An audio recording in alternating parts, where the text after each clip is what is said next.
Bom, meu nome é Thalita, sou geriatra. Eu falei com vocês já um tema, que foi a segunda aula, né, desse primeiro módulo que a gente está finalizando hoje, que é o módulo de fisiologia. Sou geriatra, fiz faculdade em Marília e fiz residência no servidor estadual, continuo trabalhando lá até hoje. Na primeira aula, nós falamos muito sobre conceitos de fluido, o que é fluido. É muito importante que as pessoas assistam, né, que vocês todos assistam às aulas na sequência, pois as informações dadas são importantes para que a gente possa aprender um pouquinho mais. Uma outra coisa que eu estava pensando, que esse é um curso muito interessante, né? E eu agradeço muito a oportunidade de estar fazendo parte dele, porque eu tenho aprendido muito com os conceitos, com as aulas que eu tenho assistido. E são aulas que dá um pouco de trabalho para fazer, para estudar, né? Para assistir e para colocar em prática também. Então, eu convido vocês para estar estudando os temas, anotem, assistam novamente, porque são conceitos muito importantes que vão fazer grande diferença na nossa vida e na vida das pessoas que a gente acaba acolhendo.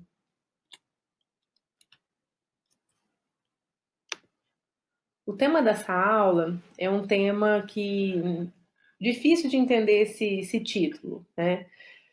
Como que a gente vai lidar com a perda e a revitalização dos fluidos na manutenção da saúde? Primeira vez que eu li, falei, meu Deus, que tema é esse, né? Mas se a gente dividir, assim, pensa em fluidos em tudo que a gente estudou na segunda aula. Então, a gente nessa aula vai trabalhar como que a gente perde os fluidos, como a gente se revitaliza, para que a gente tenha uma saúde, para que a gente mantenha um equilíbrio. Eu sei que nas aulas anteriores a gente falou muito desse conceito de saúde, né? Mas aqui eu faço uma observação muito pessoal de que a primeira vez que eu ouvi esse conceito de saúde, confesso que foi no cursinho, na faculdade, e através da Organização Mundial da Saúde, que é um conceito de 1948, a gente sabe que saúde é o estado de completo bem-estar físico, mental e social, não constituindo somente da ausência de uma doença ou de uma enfermidade.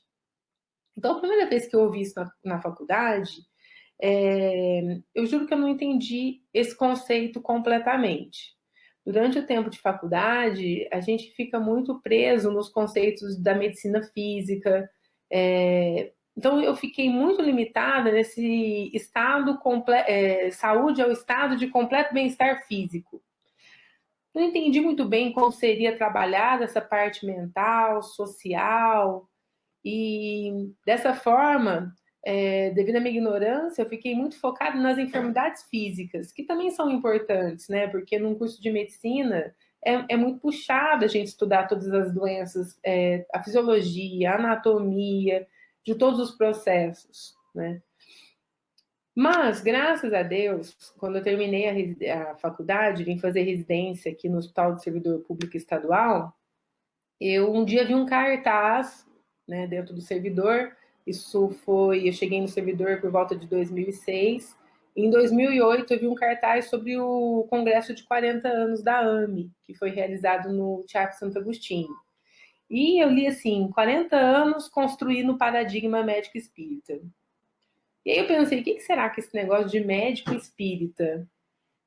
Sou médico, sou espírita, acho que eu vou lá ver o que eles falam. Eu juro que eu não tinha ideia do que era isso. Quando eu cheguei lá para assistir esse congresso, eu fiquei muito maravilhada com as informações que eu tive lá. Porque tudo tinha muito sentido com o que eu estudava na casa espírita e também na faculdade. E falei, nossa, que interessante, né? Que grande oportunidade. Foi lá que eu conheci a doutora Marlene, vários amigos, Rodrigo Bassi, e fiquei encantada com as palestras. Eu lembro que eu cheguei e falei, mãe, você não sabe o que eu conheci hoje? Eu lembro que eram 2 dias de curso, eu fui sozinha e fiquei anotando. Por muitos momentos eu me emocionei naquele congresso e foi lá que eu ouvi pela primeira vez o decálogo do médico espírita, que foi uma psicografia feita pela doutora Marlene, no ano de 1900, esse decálogo foi editado por Bezerra de Menezes. E lá estava exemplificando quais são os ideais do médico espírita. E aquilo se tornou tão importante na minha vida, entrou tanto assim no meu coração, que a partir de então eu comecei a estudar muito sobre medicina e espiritualidade. Mas, recentemente, voltando a esse tema de saúde, eu volto a essa pergunta: será que se não estamos doentes fisicamente, estamos saudáveis?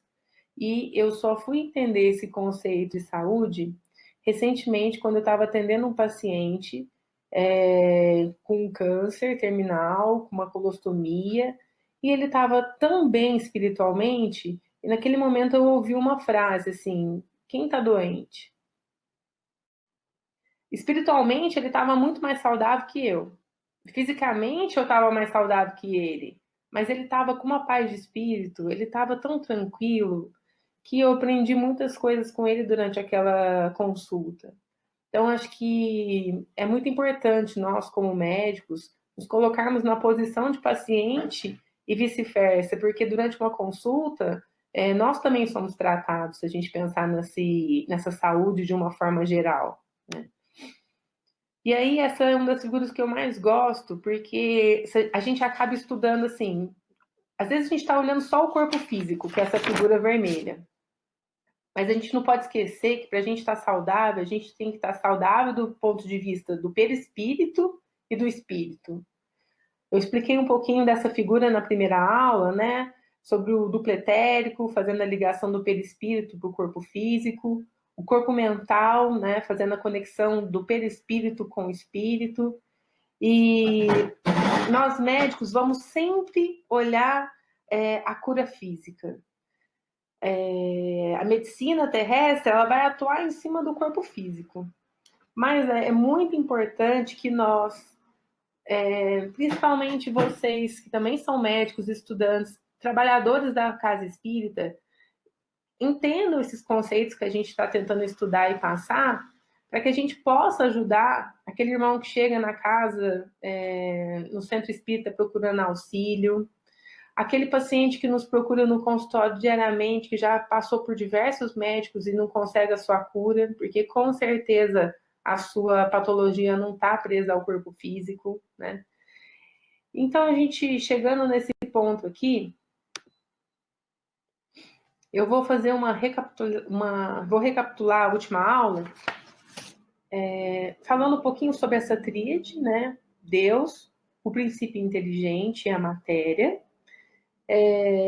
A gente aprendeu na primeira aula já todos esses conceitos, o que é fluido, a origem dos fluidos, quais são os tipos de fluido, e é importante a gente lembrar que a matéria, sobre a influência do princípio inteligente, do espírito, ela dá origem ao fluido cósmico universal, né?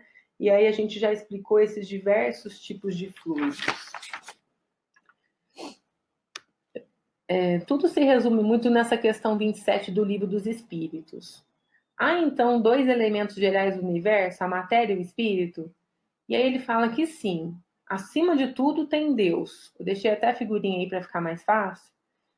Deus, o Criador, o Pai de todas as coisas. Deus, espírito e matéria constituem o princípio de tudo que existe, a trindade universal. Mas o elemento material se tem que juntar o fluido universal, que desempenha o papel de intermediário entre o espírito e a matéria propriamente dita, por demais grosseira para que o espírito possa exercer sobre ela a ação, né? Então, a gente entende que, por mais que a gente estude o fluido, o que é fluido, né? De que forma que a gente vai atuar no fluido para que a gente tenha saúde. Tem uma questão também do Livro dos Espíritos, que é a questão número 70, que fala assim: a quantidade de fluido vital, ela é a mesma para todos os seres orgânicos? Os espíritos, eles nos afirmam que uma das modificações mais importantes desse fluido universal é o fluido vital. O fluido vital, ele é responsável pela nossa força motriz, é ele que dá movimento aos corpos vivos, à matéria, né? Sem ele, a matéria é inerte. E a gente pode dizer que ele é responsável pela animalização, porque, segundo os espíritos, a vida é resultado da ação de um agente sobre a matéria, ou seja, do espírito sobre a matéria. Então, quando a gente pergunta a quantidade de fluido vital que tem o ser humano é a mesma em cada ser humano, isso na questão 70 do Livro dos Espíritos. Varia segundo as espécies e não é constante no mesmo indivíduo, nem nos vários indivíduos de uma mesma espécie. Há os que estão, por assim dizer, saturados de fluido vital, enquanto outros o possuem apenas em quantidade suficiente. É por isso que uns são mais ativos, mais energéticos, de certa forma, vivem mais abundância. E aqui na questão no 70, ele fala que a quantidade de fluido vital se esgota, pode se tornar incapaz de entreter a vida, se não for renovado pela absorção e assimilação das substâncias que o convém. Então, dentro desse contexto sobre fluido vital, os fluidos eles têm as características que lhes são dadas a partir do princípio inteligente. Então, o espírito ele vai dar as características. O espírito que anima vai dar. E o que vai modificar? O pensamento, o sentimento, a vontade. O pensamento, o sentimento e a vontade de cada espírito vai dar vida, vai animalizar, vai dar vivacidade a esse fluido. Em Pensamento, Vontade e Ação Magnética, é um livro da doutora Marlene, tem a fotinha aqui do lado. Esse é o capítulo 4 do livro Passe como Cura Magnética. Então, o capítulo chama Pensamento, Vontade e Ação Magnética. É o capítulo 4 desse livro, Passe como Cura Magnética. Lá a gente lê o seguinte: sentimento é o que dá a natureza do pensamento, conforme a qualidade do nosso coração. A gente estudou na segunda aula que o pensamento ele é formado lá no corpo mental. O corpo mental, aquela figurinha que a gente vê que une o espírito, né, ao perispírito. E o corpo mental, ele está ligado ao quê? Ao centro coronário, que foi explicado na aula passada pelo nosso amigo. Então, esses fluidos, eles são veículos de pensamento e tem neles ondas e raios de pensamento que vão se cruzando sem se confundir. Tem uma grande quantidade de fluidos construtivos e destrutivos e, sobretudo, a manipulação deles vai dar o quê? Pelo pensamento e pela vontade de cada ser humano, de cada espírito. No livro Evolução em Dois Mundos, tem mais um conceito que exemplifica isso. A partícula do pensamento, embora viva e poderosa na composição em que se derrama do espírito que a produz, ela é igualmente passiva perante o sentimento que lhe dá a forma, para o bem ou para o mal. Olha como é importante a atuação do nosso sentimento, do nosso pensamento, e dentro desses conceitos, né, iniciais, para a gente lembrar um pouquinho do fluido, da importância da matéria, eu volto para o nosso tema. Quais são as causas de perda de fluido, de desgaste energético? Se o nosso tema de hoje é como lidar com a perda dos fluidos na manutenção da saúde e como lidar com a revitalização desses fluidos, quais são as principais causas de perda de fluido? E aqui eu poderia ficar citando várias, eu não vou entrar em detalhes sobre cada uma delas, mas conflito entre a necessidade de um período de sono satisfatório e período de sono usufruído, perde fluido. Emoções descontroladas, quando a gente fica muito nervoso, muito irritado, né, essas emoções em excesso. Esforço físico incompatível com o estado de saúde e realidade do nosso corpo. Falta de nutrientes naturais oferecidos pelo planeta. Exercício físico insuficiente, sedentarismo no caso, né? Fatores climáticos e atmosféricos adversos. Falta de resistência do nosso corpo, ou do corpo, com as possibilidades vitais devido aos fatores kármicos ou ocidentais.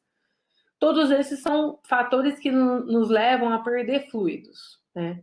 Desconforto emocional e doenças da alma, fatores emocionais extremos, decepções, cansaço mental, cansaço espiritual, estresse, cansaço, depressão, a indisciplina mental e emocional no gerenciamento dos horários de trabalho e descanso. E só para finalizar, porque acho que a gente poderia ficar falando muitos ainda, apropriação indébita das energias alheias por meio do vampirismo energético e vital, pensamentos negativos, principalmente, muito importante, vamos falar muito sobre isso, e a falta de compromisso e disciplina, por exemplo, no desenvolvimento mediúnico, também nos causa um desgaste energético muito grande. Quando a gente fica pensando sobre pensamento, sobre sentimento, o que a gente tem que tratar? O pensamento, o sentimento, como que a gente pode tratar isso? Como que a gente pode lidar com a revitalização disso? Então, nós vamos focar um pouco nessa parte espiritual, deixando a medicina física um pouquinho de lado, né? Porque nós estamos estudando um pouquinho aqui sobre medicina e espiritualidade. E nesse contexto de sentimento, de pensamento, fica impossível a gente dissociar o cérebro e o coração, porque ambos eles estão totalmente ligados na elaboração do pensamento. Então, tanto o nosso sentimento quanto o nosso raciocínio está ligado na formação desse pensamento. Assim, entendemos que o sentimento ele está implícito no nosso pensamento, dando-lhe origem e caracterizando ele. São diferentes, mas manifestam-se como uma mesma unidade. No livro Fisiologia Transdimensional do Décio, a gente lê o seguinte: o pensamento emitido ele pode ter uma faixa de vibração mais elevada ou mais primitiva, sendo assim mais denso ou mais sutil, dependendo do sentimento que gerou. E olha como é aqui interessante. Os pensamentos elevados, eles são de alta frequência. Isso fala muito na física quântica. Eles são mais etéreos, são mais energéticos, e eles têm um pequeno comprimento de onda. E tem como origem sentimentos derivados do quê? Do amor, da compaixão, da caridade, da solidariedade, da humildade, da tolerância. Já os pensamentos com baixo padrão vibratório, eles são mais densos, são menos energéticos e eles têm um pequeno, aqui que é o pequeno comprimento de onda, que derivam de sentimentos como vícios de matéria, ciúmes, inveja, vaidade. Então, quando a gente compara que o paciente, ou nós mesmos, pessoas otimistas e as pessoas pessimistas, né?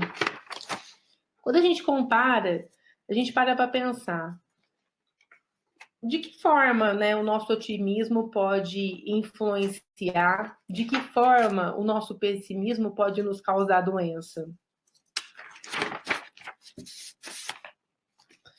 Uma coisa importante, assim, que eu aprendi no livro do Passe como Cura Magnética, que tem algumas pessoas que elas acalentam nelas mesmas doenças com o próprio pensamento. Tem muito paciente que chega no consultório que parece que eles não têm vontade de melhorar.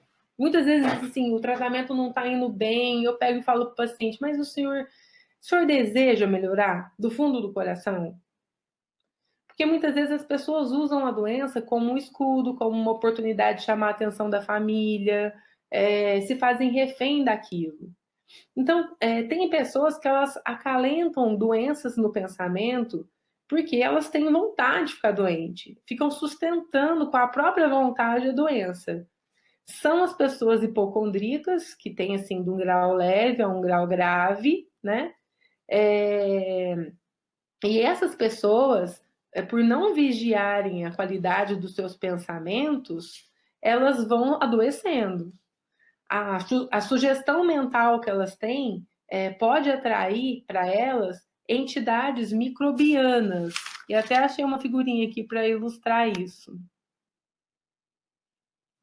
No caso aqui, essas entidades microbianas, a última foto seria do espírito com os seus corpos sutis, e a primeira foto seria o espírito ali envolto por essas entidades microbianas. Essas entidades, elas vivem e se reproduzem no campo mental das milhões de pessoas que são pessimistas. E com essa fixação de ideia, de doença, elas vão se multiplicando. Imagina que isso é como se fosse uma infecção bacteriana. A bactéria vai se proliferando na corrente sanguínea, e aí a gente vem com antibiótico, e aí o nosso próprio organismo começa a produzir anticorpos para destruir essas bactérias. Então, quando a gente tem um pensamento fixo, o que acontece? A gente começa a produzir essas entidades microbianas, essa foto aí do meio para ilustrar. Essas entidades microbianas vão se proliferando, vão cada vez mais aumentando em número, e elas são automaticamente absorvidas pelas células dos nossos corpos, porque elas são obedientes, elas vão atender ao comando que a gente está dando, e, consequentemente, vão formar no corpo a enfermidade idealizada. Então, por aí a gente começa a entender como é que se dá a fisiologia da doença, né? E esse estado mental patológico, negativista, né, faz com que a espiritualidade tenha muita dificuldade de nos ajudar. Nós somos mentalmente negativos, outra hora nós somos mentalmente otimistas, e vivemos com esse desequilíbrio energético. Mas, quando a gente tem um pensamento elevado, e corrigindo aqui o que eu falei, o pensamento elevado ele tem uma alta frequência, o que acontece? Fica mais fácil da espiritualidade penetrar nos nossos obstáculos, nos ajudar. Por isso a importância da oração. A oração, eu vou falar um pouquinho mais para frente, mas é um mecanismo de revitalização, né, de ganho energético. E muitas vezes a gente pode parar para pensar, mas será que o pensamento negativo de uma outra pessoa pode ter influência sobre a gente? Pode sim, mas desde que a gente permita, desde que a gente esteja receptivo a isso. Então, assim, o primeiro pensamento, o pensamento negativo emitido, ele afeta primeiramente, ele é produzido no corpo mental e ele vai afetar o quê? O nosso perispírito. Ele vai afetar primeiramente o perispírito daquela pessoa que está produzindo ele. Então, vamos pegar um exemplo. Eu estou achando que eu estou com um pensamento negativo, não sei, nossa, surgiu um nódulo aqui na minha mama, eu tô achando que isso é uma coisa negativa, ou nem surgiu um nódulo, eu tô com medo de ter. Ou tô com uma diarreia e falo, meu Deus, será que eu tô com câncer de intestino? Eu começo a pensar, tô com câncer de intestino, tô com câncer de intestino. Esse pensamento, ele vai tomando forma, como se fosse uma larva mental. E ele começa a agredir o meu perispírito. Quanto mais primitivo e mais materialista for o meu sentimento, ou a minha ideia que gere isso, uma ideia desprovida da crença em Deus, no Evangelho, maior vai ser a quantidade de toxinas que eu vou produzindo. E essas toxinas, elas vão impregnando na minha áurea. Eu tinha explicado na última aula sobre a áurea, sobre essa emissão de onda que a gente vai formando em volta do nosso perispírito. Então, esses pensamentos negativos, eles vão impregnando como larvas mentais, como pensamento forma, no mecanismo indutor que vai manter a nossa faixa vibratória cada vez mais baixa e vai fazer com que a gente sintonize com espíritos, principalmente os desencarnados que estão na mesma faixa vibratória que a gente.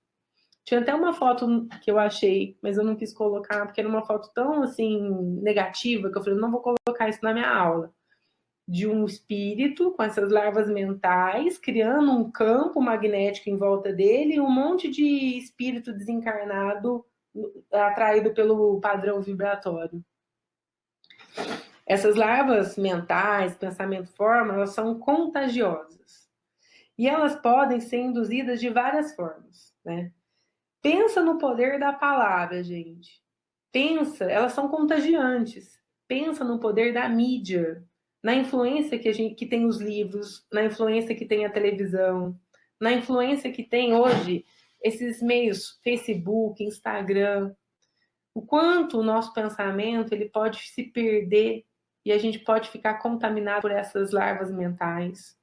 E isso explica, né, o porquê que a gente chega perto de pessoas negativas e a gente se desvitaliza. A gente, por exemplo, está desanimado e chega perto de um paciente que é espiritualmente elevado e a gente se revitaliza. Então, esse é o verdadeiro mecanismo, né? Tem muito disso no livro do Ernesto Bozano sobre pensamento. Ao contrário, né, dessas pessoas negativas, a gente também tem as pessoas otimistas, né? E essas pessoas otimistas, elas são pessoas que se beneficiam dos fluidos espirituais que estão à nossa disposição. E embora muitas dessas pessoas sofram de doenças, de consequências, elas ouvem a acústica positiva da alma delas, elas se concentram no bem e elas voltam-se a integrar com essa corrente da espiritualidade, por quê? Porque elas já atingiram uma postura mental diferente. Quantos de vocês que estão ouvindo têm esse exercício? Eu confesso que eu, estudando para essa aula, eu aprendi muito. Eu fiquei analisando o meu pensamento, eu fiquei analisando o meu ponto de vista, a maneira como eu me relaciono.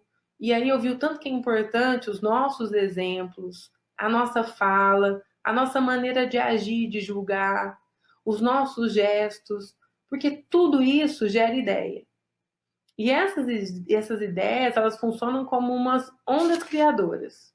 Essas ondas, elas vão e vêm. Vão partir de nós, vão para o próximo, e do próximo vão voltar para nós.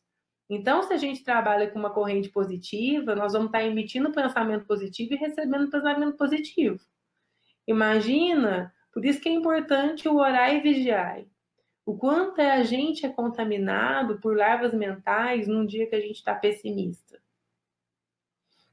A qualidade do nosso sentimento e do nosso pensamento é muito importante para o nosso triunfo ou até mesmo para a nossa derrota. Então, assim, é uma coisa que a gente tem que... É um exercício diário que a gente tem que fazer. O pensamento pois, a força que, devidamente orientada, ela vai facilitar a produção de elementos de defesa do nosso organismo. Ele fortalece o arsenal das nossas células, do nosso sistema imunológico. Olha como o pensamento é importante. Por isso que a gente vê que o Cristo falava que nós somos os nossos próprios médicos, que a cura está em nós. Sempre orientado pela consciência profunda, o pensamento ele vai mobilizando elemento de preservação de defesa, ou se a gente for negativo, ele vai destruir os nossos processos saudáveis. Então, assim, o que eu mais aprendi, que esses pensamentos positivos, eles funcionam como se fosse uma depuração dos nossos resíduos perispirituais. Tem um capítulo, que é o capítulo de passe, no livro Missionários da Luz, que é excelente, tem tudo a ver com o que a gente está estudando nessa aula. Lá ele explica sobre o pensamento, como o pensamento contamina as células dos personagens, e como a espiritualidade atua limpando essa zona negra, cinzenta, que nós formamos com os nossos próprios pensamentos. A gente não tem ideia de como a espiritualidade trabalha 24 horas nos auxiliando na nossa saúde, né, de uma maneira direta e que a gente nem tem condição de entender. E aí eu fiquei pensando, falei muito sobre como a gente perde, como que a gente se desvitaliza. Eu acho que isso aí é super fácil, todo mundo sabe, todo mundo sente, nós somos seres inteligentes, nós sabemos o que a gente faz que a gente perde energia, a maneira, o estilo de vida que a gente tem, né, de que forma que a gente vai se desvitalizando. Nós temos consciência disso, né, e essa voz interna nos avisa onde a gente está exagerando. A gente pode não corrigir, mas a gente sabe.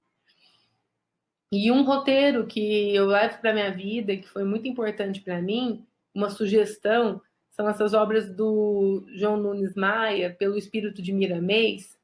Muitos de vocês já conhecem, mas quem não conhece vale a pena conhecer. que é Horizontes da Mente, Horizontes da Fala e Horizontes da Vida. Eu fiz uma proposta de vida para mim, onde eu li com a minha mãe esses livros, Horizontes da Mente, principalmente. Não é uma leitura que é para você fazer assim, vou ler o livro em um dia, uma semana. Faça um exercício de tentar colocar em prática uma lição cada dia. Então, quando eu fui estudar Horizontes da Mente, eu tentei colocar em prática uma lição todo dia. No Horizontes da Mente, ele deixa claro assim: quando aprendemos a lidar com a nossa mente, novos horizontes se abrem e novas relações também, com nós mesmos, com o nosso próximo. E nesse livro, no Horizontes da Mente, a gente vai aprendendo alguns rumos para ampliar a nossa concentração, a nossa compreensão de acordo com a nossa força mental. E entendendo a nossa força mental, vocês não têm noção a transformação que a gente vai fazendo na nossa vida. Estudando esse livro, eu pude perceber, através do autoconhecimento, do estudo, o quanto meu pensamento é um pensamento doentio. E ele nos dá mecanismo de corrigir isso. É como se fosse uma tarefa diária. Quando eu fui ler Horizontes da Fala, eu fiquei desesperada, porque eu falei, meu Deus, como é que eu vou fazer? Dá vontade de ficar mudo. Porque você fala, hoje eu vou fazer o exercício número 1. É irresistível não comentar. É tão difícil, né? E aí eu falei, gente, o pensamento, parece que ninguém tá vendo o que você tá pensando, mas a fala... Tinha dia que eu saía para jantar com meus amigos, eles falavam, e aí, nenhuma novidade? Eu ficava muda, porque eu não tinha nada de bom para contar. O que eu tinha para falar é que alguém era um comentário, era uma fofoca.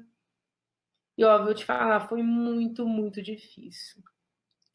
Depois que eu comecei a fazer essa aula, eu comecei a reler Horizontes da Mente, Horizontes da Fala. Quando você lê os dois, você vai para o Horizontes da Vida, ele te dá um guia, assim, como se fosse uma conduta para você colocar em prática aquilo que você aprendeu.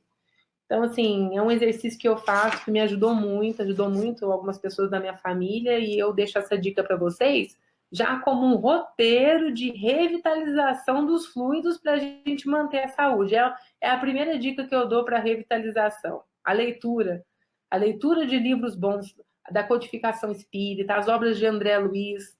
Durante o tempo que a gente está lendo um capítulo, por dia que seja da obra do André Luiz, a gente se conecta tanto com aqueles personagens que a gente vai ficando cada vez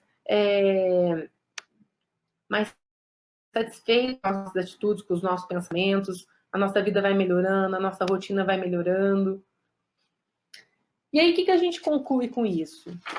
Todos os males do nosso corpo, eles têm origem nos distúrbios do nosso corpo espiritual. E que esses são causados pelas desordens dos nossos pensamentos, as quais, por sua vez, são originados dos desvios dos nossos sentimentos, das doenças morais ou das doenças da alma. Tudo está interligado. Imagina, os desvios dos nossos sentimentos causam desordem do nosso pensamento, distúrbio no nosso corpo espiritual e, consequentemente, uma enfermidade física. É esse o caminho.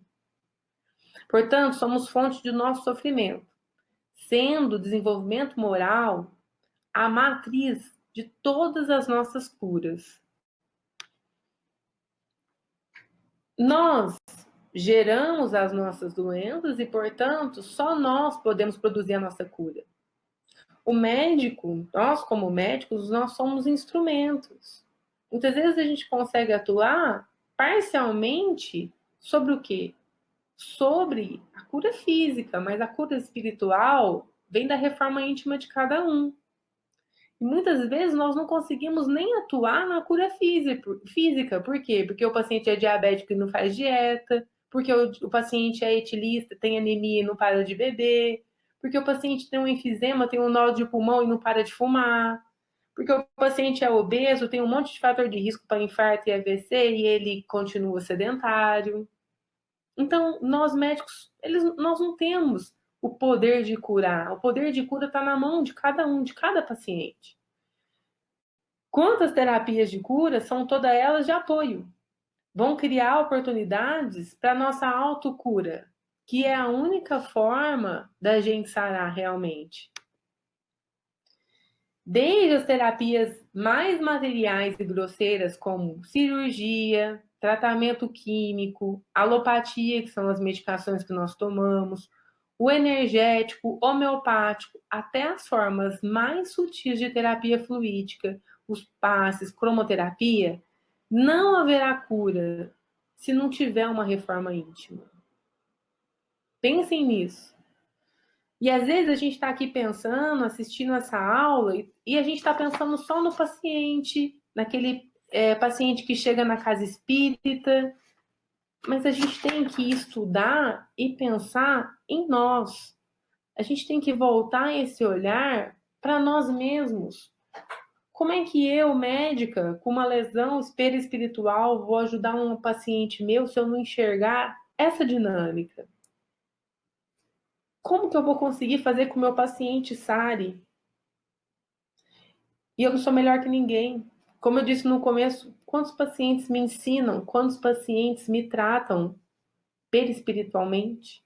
Basta a gente ter a humildade de enxergar a todos como irmãos, né? Como amigos de jornada. E aí, essa é a medicina do futuro. Esse slide é muito interessante e vale a pena vocês printarem a tela. Eu roubei ele do Rodrigo Bassi no congresso agora de 50 anos da Sociedade Espírita. E se vocês virem, eu coloquei aqui em anexo essa fotinha dos corpos. Então, do lado direito aqui, a gente está vendo corpo físico, por exemplo. Medicinas alopáticas é o tratamento do corpo físico. O corpo físico está em vermelho. Como que a gente vai tratar o corpo físico? Alopatia, cirurgia, coisas da medicina terrestre. Já o corpo vital, o dupletério e o perispírito, que são a segunda e a terceira foto, o que trata esses corpos? Terapias naturais, fitoterapia, floral, medicinas comportamentais, como homeopatia, acupuntura, terapia corporal e motora, quando a gente tem a consciência corporal, terapias bioenergéticas, no caso do reiki, do passe, do jorei. É muito interessante esse slide porque ele explica como as terapias vão atuar nos diferentes corpos sutis que temos. Então, no corpo mental, que é esse que está fazendo a conexão entre o perispírito e o espírito, o que vai atuar nele? Terapias mente, meditação, relaxamento, psicoterapia, no caso do atendimento fraterno, por exemplo, terapias artísticas, né? Arte-terapia, musicoterapia, arte, práticas espirituais e religiosas, a prece, o trabalho no bem. Tudo isso vai estar canalizando, revitalizando o corpo mental. E o espírito?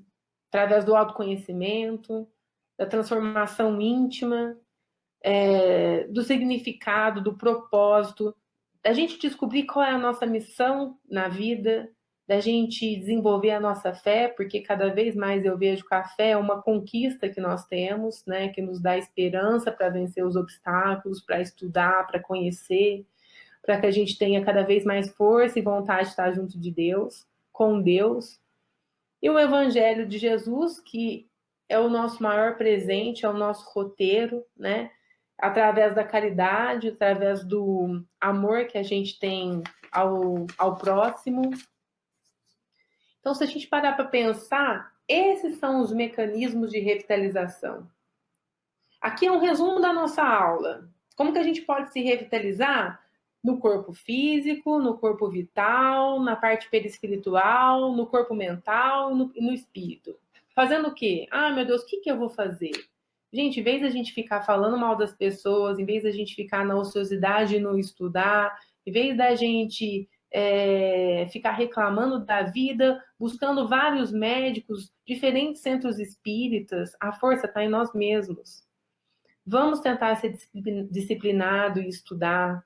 Vamos tentar curar cada parte do nosso corpo.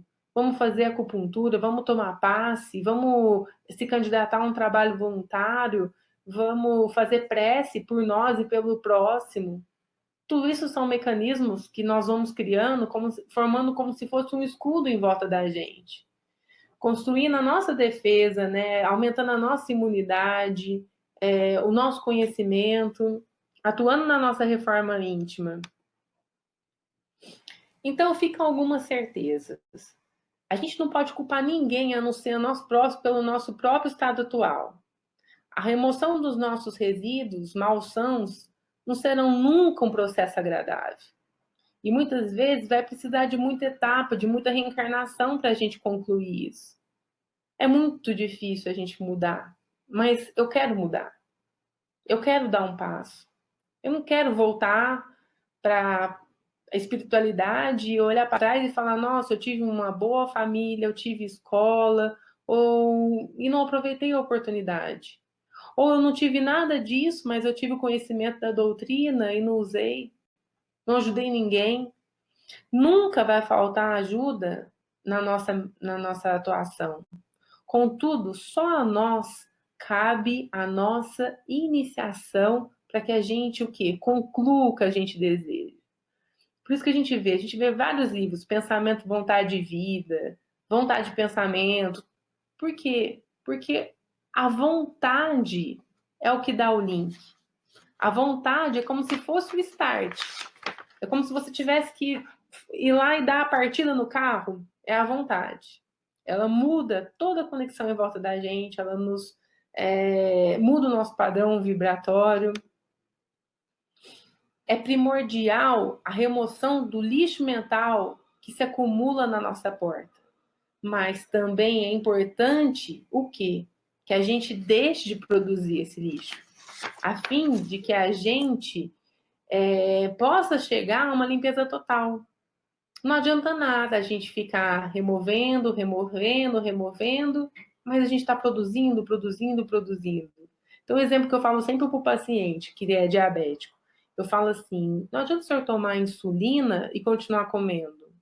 Não adianta o senhor tomar insulina e não fazer a dieta correta. A insulina não vai fazer milagre. A senhora consegue, por exemplo, enxugar uma garagem, puxar o rodo, se a senhora esquecer a torneira ligada?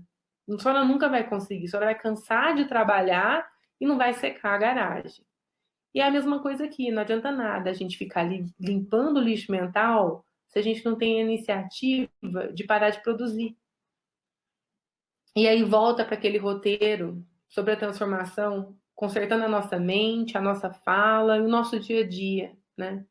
O tratamento do corpo físico, ele é necessário a partir do instante em que a gente está encarnado.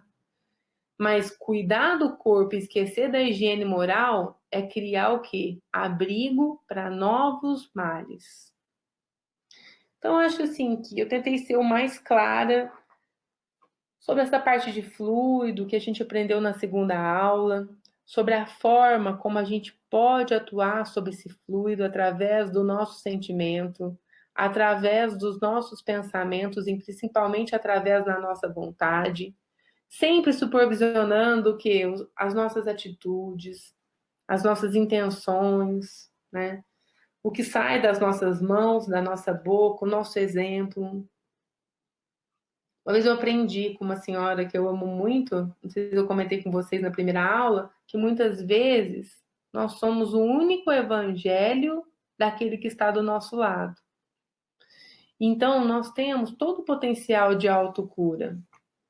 E essa autocura, mesmo que ela seja assim, a conta gotas, ela tem que começar. Ela tem que se iniciar, né? E vamos começar hoje, vamos começar junto. Vamos aproveitar essa oportunidade desse curso. Nós estamos aqui abertos, ninguém é expert em nada, nós estamos só dispostos a estudar isso, nos colocando inteiramente à disposição para dúvidas, para comentários, para tudo que vocês possam acrescentar. Quem tiver mais ideias, roteiros para que a gente possa se revitalizar, está sempre aberto, vai nos ajudar bastante, né? Vamos nos unir. E para finalizar, o maior e mais completo compêndio médico alguma vez escrito é o Evangelho. ditado pelo único e verdadeiro médico que já deambulou pelo planeta, que foi Jesus, que recomenda para todas as doenças que podem afetar a humanidade um único remédio, o amor, e que prescreveu, como fórmula posológica, amar a Deus sobre todas as coisas e ao próximo como a nós mesmos. A via de administração é muito simples. Não façamos ao próximo o que não gostaríamos que nos fizesse. Se assim procedermos, ficaremos curados de todos os nossos males e encontraremos a felicidade eterna. Então, é com esses exemplos de Jesus, é que esse maior remédio que a gente tem, que é o Evangelho, que eu me despeço de vocês, muito agradecida pela oportunidade de tudo que eu aprendi durante a elaboração dessas aulas, né? Que eu tive a certeza que a maior paciente sou eu mesmo. Sou grata a Deus a oportunidade, que nós nos sintamos abraçados por Jesus, revigorados, na certeza de que nós vamos conseguir cada dia mais caminhar rumo à nossa cura. Um grande beijo a vocês e muito obrigada.